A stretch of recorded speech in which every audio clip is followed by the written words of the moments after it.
عليكم ورحمة الله وبركاته. الحمد لله كفى وسلام على عباده الذين اصطفى أما بعد. أعوذ بالله من الشيطان الرجيم. بسم الله الرحمن الرحيم.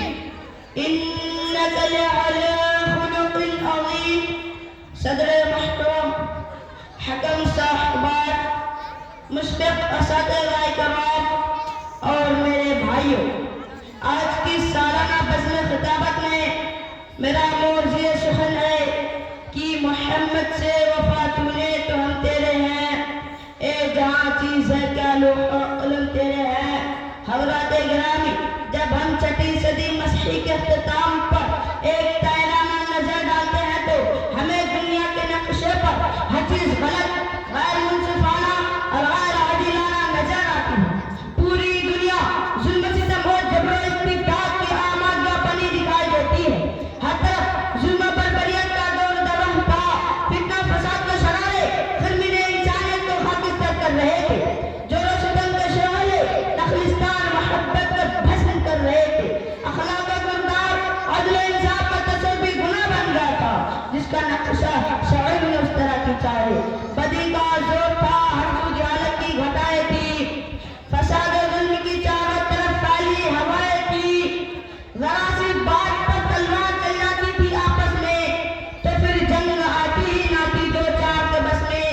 غرض جو بھی برائی تھی سب ان میں پائی جاتی تھی، نہ تھی شرم و حیا آنکھوں میں گھگر بے حیائی تھی. مگر اللہ نے جب ان پر اپنا رحم فرمایا تو عبداللہ کے گھر میں خدا کا لاڈلا آیا. ایسے تاریخ دور میں امام الانبیاء فخر عالم حضرت محمد مصطفیٰ صلی اللہ علیہ وسلم تشریف لائے. سچ ہے وہ دانائے سبل ختم الرسل مولائے کل جس نے غباری راہ کو بخشا فروغی وادی سینا. نگاہ عشق و مستی میں وہی اول وہی آخر، وہی قرآ وہی فرقہ وہی یاسی وہی دعا. امام الرسل سرکار دو عالم حضرت محمد مصطفیٰ صلی اللہ علیہ وسلم جس شہر میں تشریف لائے وہ شہر تمام شہر معزل، جس خاندان میں تشریف لائے وہ خاندان تمام خاندان معزل. جو کتاب لے کر آئے وہ کتاب تمام کتابوں معزل ہے.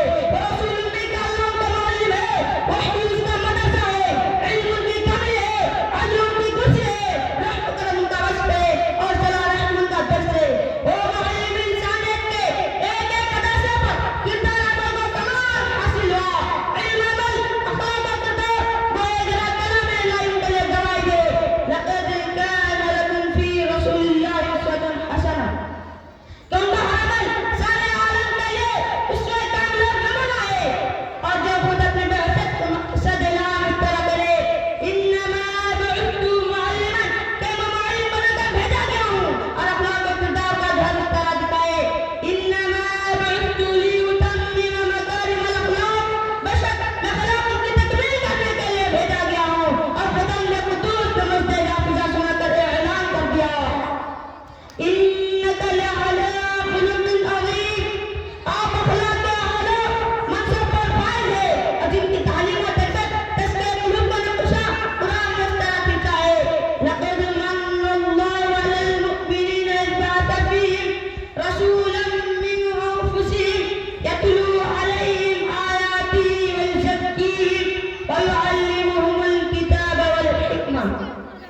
اللہ تعالیٰ نے اہل ایمان پر احسان فرمایا کہ انہی میں سے ان کے اندر ایک رسول کو بھیجا جو ان پر اس کی آیات کی تلاوت کرتا ہے، ان کو شرک و غیرہ سے پاک کرتا ہے اور ان کو کتاب و حکمت کی باتیں سکھاتا ہے.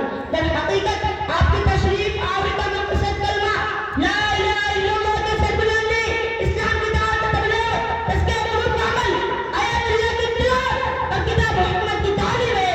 توحید کی جو تعلیم اور ایمان والے پیغام انبیاء اور مرسلین لے کر آتے رہے، وہی تعلیم اور پیغام اطلاع کا شکل میں غار حرا کے اندر آپ پر نازل ہوا. اور بجلی